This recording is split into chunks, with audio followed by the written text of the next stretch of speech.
Le journal sur la 96.7 FM.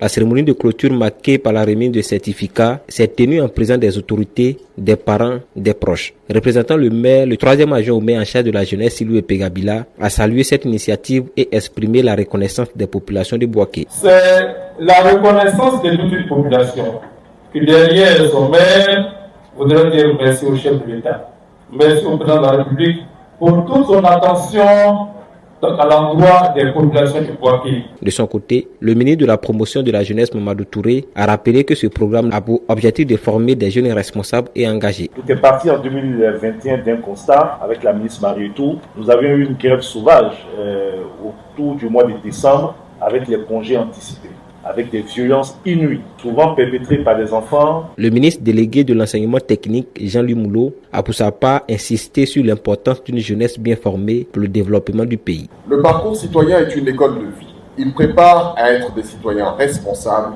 conscients de leurs droits, mais surtout engagés dans leurs devoirs. Et c'est précisément ce type de jeunesse dont la Côte d'Ivoire a aujourd'hui besoin. Une jeunesse formée, responsable et orientée vers l'action. C'est une belle opportunité qui s'est présentée à vous et je vous engage à en faire un bon usage. Venus de plusieurs localités de la Côte d'Ivoire, les participants disent se répartir transformés à l'image de Touré Fanda, Savané Aya et Koulibaly Kimine, déterminés à mettre en pratique les enseignements reçus dans leurs différentes communautés. J'ai retenu ici que la cohésion sociale peut apporter de nouvelles choses, comme pour avoir de nouveaux amis, tout et tout. Ça m'a apporté de vivre ensemble, d'être solidaire, d'aider ses amis quand ils ont besoin de toi, de ne pas se barrer en fait, et d'apprendre à être soudé.